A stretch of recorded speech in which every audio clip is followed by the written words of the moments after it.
favorite artist electronist, Mr. Q12 here from Romania. Alright, so this is a project to drive an LCD, a static LCD. But first, before I'm jumping to the circuits that I'm having there, I want to show you the actual LCD that I'm driving it. This is it, and this is its characteristics and pretty much the datasheet that I could find it on internet or on the from where I buy the product, from AliExpress pretty much. This is the model ADC190, and this is very important to be a static LCD, and also the voltage. These three elements are the most important things. Unfortunately, in my tests that I did so far, it worked for fine. It worked very good at 5 volts instead of 3 volts. But it worked, and absolutely beautifully, I may add, at 5 volts. But at 3 volts, it was very dimmed and washed out. And this is the LCD itself. These are some pictures also from the seller. This image that you're seeing here is the original logic pinout, pretty much, of the device that we are seeing here. This is my pinout that I remake it. I took out that original and I Photoshop it. I redimensioned some elements from that image. I color it, and now it's looking more or better than it is in original. So I want to brag that I did here. This is it pretty much for this display. This little detail here, this image I made it specifically for print. You can read it here on the bottom. It's for printing, and I printed it out on a paper, and I have it on my table. You will see it in a few moments when I will go there and film there. All right, this is it about this LCD. This is the model of the LCD. This is how it's looking. This is its pin out and the feel and how it's looking and everything. Okay. All right. So now back to the circuits. So what I'm presenting here is a single file that I made it in one day, and pretty much this is the order of the circuits that I'm having here. This was the number one that I made, the first one. This is the second one that I made, and this is the third one and the final one and the good one that I actually built it on my breadboard. So I started like this from here. I started. So this all the circuit is doing. It's saying here in the title, basic static LCD driver. From these buttons that I'm having here, logic state, they're called. When I'm pressing a button, let me actually play it. When I'm pressing, I'm lighting up. I am activating or deactivating a single segment that you are seeing there. You see, I'm not doing anything smart with this. I'm just being able to drive the segments by themselves. So this is all this circuit is doing that you are seeing here. Is driving each segment by itself. I have this notation here. It's called 4A, 4B, 4C, and also this one here is called common. And also here 4A, 4C, you see. This ABC, as you can already figure it out, represent this ABC, this order of the segments. But this 4, what this means? This means this last digit from the display, it's number 4. You can see it here. You can see it here, you see? Here is the number 4. Why did I choose that one? It's because of these pins that is having here. It's very convenient for me to use this pins in the margin of the device to have a very easy access to them and to test it very quickly, not to number each pin, where the fuck are you, and make mistakes, being very close to the side that I'm having here is very easy to link everything, and well, not very easy. Everything is having a percentage of attention to give, but it's a bit more convenient to drive it from this side. That's why I use this 4 everywhere. You will see it for number 4 designator, because I was planning from the beginning to use that side of the LCD. All right, this is it for this first circuit that I'm having here. Number 2 circuit that I'm having, this guy, and you like it. When I'm running it right now, it's displaying actually the number 0. This is actually converting decimal inputs into the segments that I need to display into. Pretty much practically is creating the number. When I'm cycling through this deca counter, this 4017 is a deca counter, decimal counter, pretty much. When I'm clocking from this button here on pin 14, as you can see, it is going down one by one, and when it's reaching Q9, output 9 here, is resetting back to Q0 and is starting again, pretty much. That's all that is doing. This 4017 is a counter. This is all that he knows what to do, and he's doing it extremely well, and I really like this counter. This deca counter is very decimal counter. It's very easy to use and very user-friendly, pretty much. Now, surprisingly, it didn't took me that long of a time to build all this column that I'm having here with a lot of, as you can see, this long column. It didn't took me that long to make it. Actually, I had to make a first test to see if it's working. When I figured out how to make it work, then the rest, they were just a matter of fitting. The number of the diodes represents the number of segments, pretty much. And for number 1, I have only 2 segments to lit up. For number 4, only 4 segments. You see, only 4 segments, and so on and so forth. For 7, I have 3, and pretty much this is all that is doing. Is converting all this module that I'm having here down to the bottom. Is converting these decimal numbers that is coming from 4017 into selecting these gates that I'm having on this other side. And it's doing absolutely a perfect job. Let's count together. So that was 0, 1, 2, 3, 4, 5, 6, 7, 8, 9, and 10, and 0 back to the beginning. And this is it all up. There. Nu. Hai că vin acasă. Că am ceva de făcut aici, când termin, vin la tine, da? Da, vin, nu știu, nu vin chiar acum, 5-10 minute, cam așa. Alright. So this was all about this circuit that I'm having here. Now the third circuit that I'm having is this guy here. After I finished building this one, the second one, then I realized, after all the work that I put in it, I realized maybe I can use a single chip that is doing all of this. So then I imagined maybe I should use this. It's made to drive 7-segment displays LEDs. But not LCDs, liquid crystals devices like I'm having here. So pretty much I'm using it kind of smartly here, very exceptionally smartly. I'm using it this here. This is not made to be used with this kind of LCDs that I'm having here. So I'm very happy that I got the idea to use it, and it's a perfect fit here in this context that I'm having here. If I'm changing back to one, you can see it's jumping from one to another because it's changing the sense of the voltage pretty much. When it's down, positive, up, negative, and then inverse when it's up, positive, and down, negative. And this is the alternative driving method of these LCDs. And let me switch it back to 100 hertz, right there. Let's cycle. So this is digit 0, and this is 1, 2, 3, 4, 5, 6, 7, 8, 9, and 0 again, exactly like the other one that I had. So this is the winning circuit that I'm having here. I'm using it in the breadboard. I already tested it in reality on the breadboard. The only problem, as you can see here, I have the intention to use it at 3 volts, and I know this display is made to run at 3 volts, but in reality it didn't work very well at 3 volts. It was very ghostly.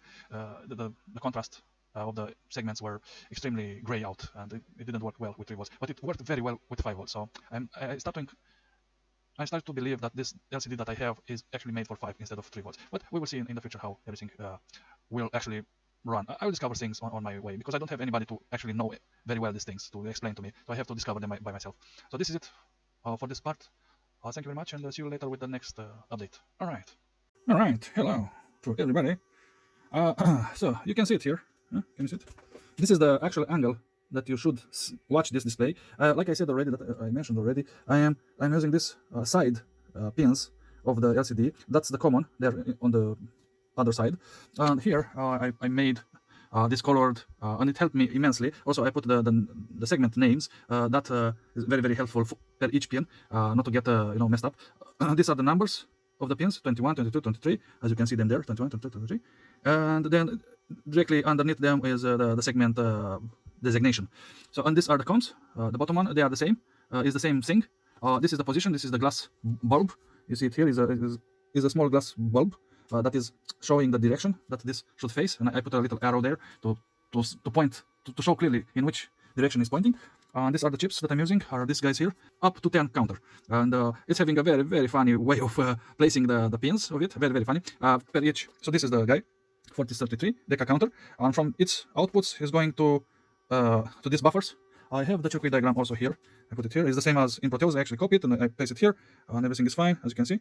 And yeah, it works. It works absolutely fine.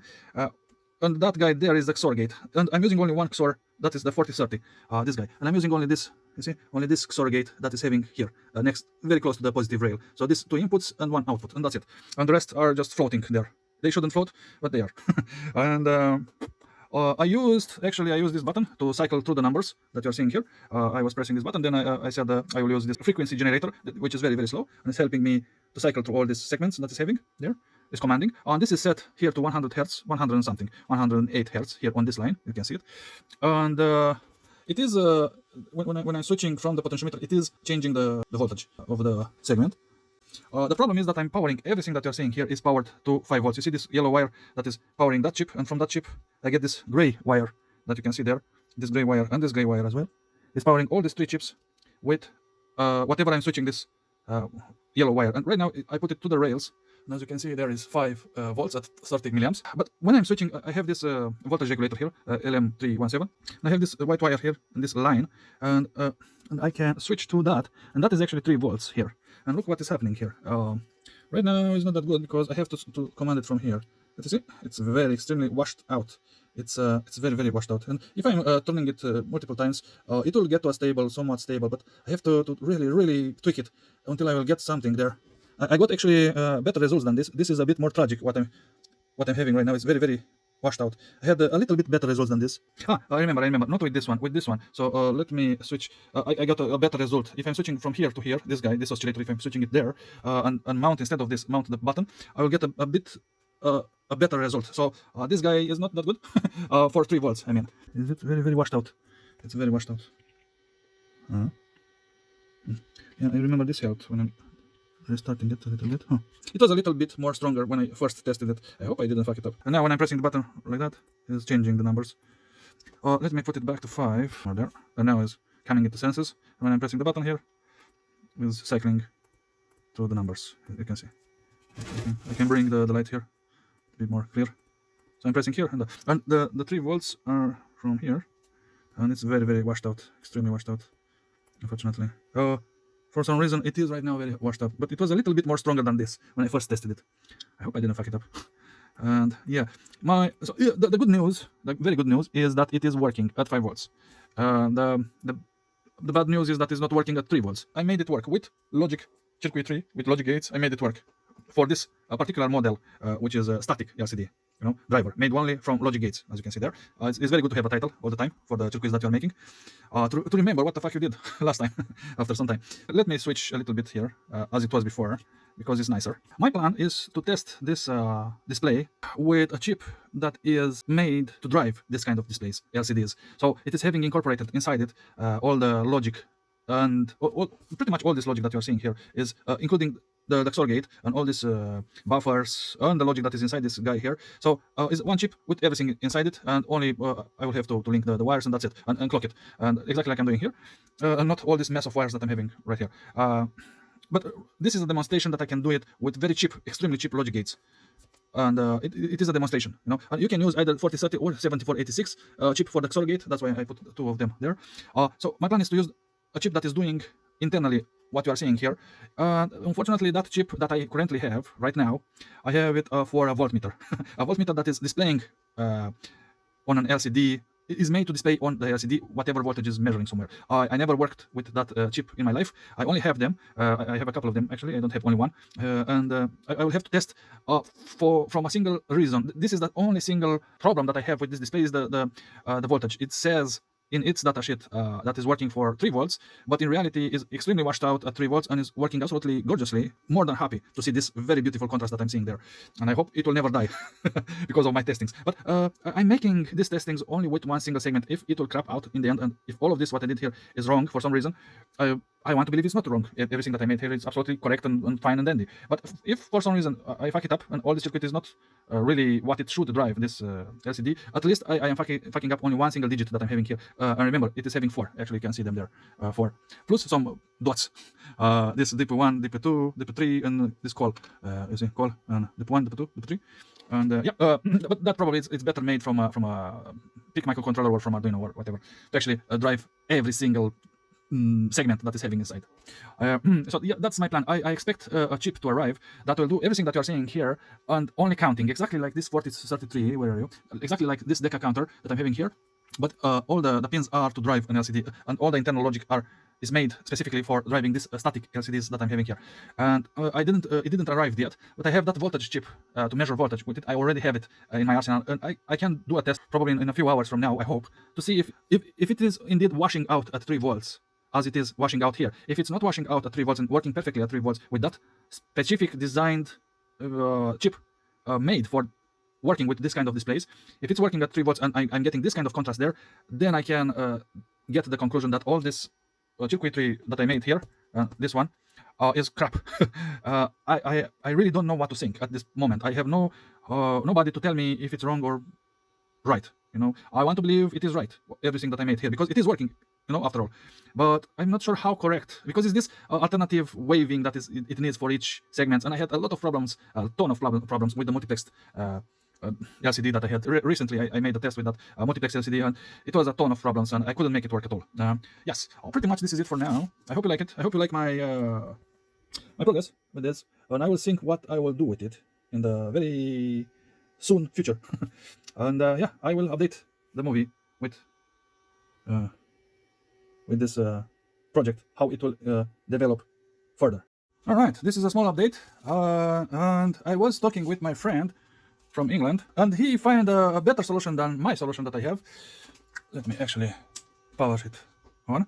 So now I have here 2 circuits. This was mine with the buffers. You can see the buffers there, but this one is his idea, using only the XOR gates, and I beat myself that I couldn't get to this idea myself alone. And good for him that he spotted, because these gates, they are actually having a buffer on its outputs. Usually is like that. They have already a buffer on the output already, and this simplified a lot the circuit a little bit more. It's more simplified, but what is extremely important is that the voltage right now is at 5 volts. I keep it for 5 volts because I have to drive this 555 oscillators clocky on that clocky. So these two clocks, I have to drive them at 5 volts. But here, this yellow wire, as you can see, is not on this 5 volts rail, is from this LM317 voltage regulator set with those resistors there on 3 volts. And you see that white wire there, it's from the output, and this yellow wire is actually powering both these chips. You see this gray wire is coming to both power supplies of these chips. This 4033 is actually getting the 5 volts. Yeah, there. But other than that, this is getting 5 volts. But this is only emitting a signal. This doesn't really drive the LCD segments. So this is outside of the voltage of the LCD. These are actually putting the 3 volts or whatever voltage on the LCD segments. So these two guys that I'm having here, this is the circuit diagram that I have for the XOR gates. By the way, these are the XOR gates, all of them, and these two chips are having 4 XOR gates inside them. What is the most important thing is that it is running absolutely fine at 3 volts, and even less if I am lowering down to 4 volts here. That is still running. The problem is, you see, this clock is not showing anything anymore, and this is barely lit there. If I'm lowering too much under 4 volts, somewhere at 3.5 volts, I believe it was the minimum when these two clocks barely worked at 3.5 volts. But to be safe, on somewhere on 4 volts for these clocks to work. So I'm having one clock here on the, you see, on this 4033 is this guy that is clocking that chip there instead of a button, and this clock that is driving the actual display, which is this guy here, and its wire is somewhere there. So right now is running even lower than 3 volts, peak to peak probably. It's like 2 volts probably. This is lowering the voltage even more, because from 5 volts to 3 volts, and now if it's 4 volts, it's probably 2.5-ish per peak per segment. And it's now it's interesting. Now it's interesting, and now it's more correct. And I believe I was looking on this diagram that I made originally, and I did it the same for the multiplex driver that I tried, and I failed with it. And I used the same configuration, the same logic here. And I believe this logic is false, is not good. It must be like this logic with multiple XOR gates, pretty much. But with only one XOR gate that I'm having there is not good. That's the problem. Hey, I believe this driver that I originally made, it's not good, and that's a problem. That's a problem. So it was my mistake, but this is the first time when I'm trying these things, and of course I'm making mistakes. But having a little bit of help from good friends is immensely. I mean, I'm very, very happy when I get very good help from my friends. So I thank him, my good friend from England, and I believe this solved this problem with the voltage very much. Actually, I'm very, very glad that it solved it. And I have a couple of these 4 gates chips, XOR, but I have only 1 gate per chip, and they are SMD versions. And probably in the future, when I will put them on cardboard and I will make a cardboard to display all this stuff, probably I will use those SMDs. I will think about it, but it's an idea that I have, you know, and it's interesting. And I have 30, I believe, of XOR gates, because I was thinking on using multiple, but then I per segment, multiple gates per segment. But then I thought I remodeled the circuit diagram, and it seems that this is a very wrong circuit that I'm having here. That is not capable. The problem with this is it is not running it at 3 volts or less than 3 volts, but this is running it at 3 volts and less than 3 volts, which is absolutely fantastic, and I can't believe it. Actually, it's a glorious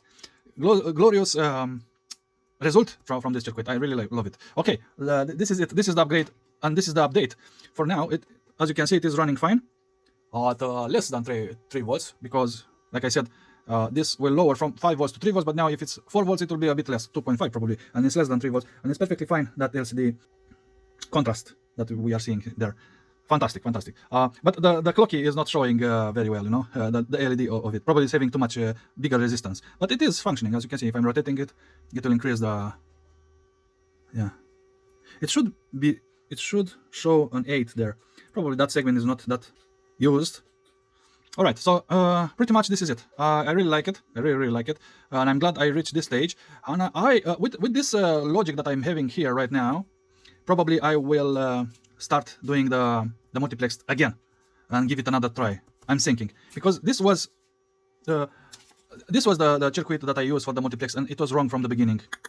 I believe this will solve the problem. Probably. I'm hoping this will solve the problem. All right, this is it. Thank you very much, and see you later. Bye bye. From Ronia, from my favorite artist, Q12.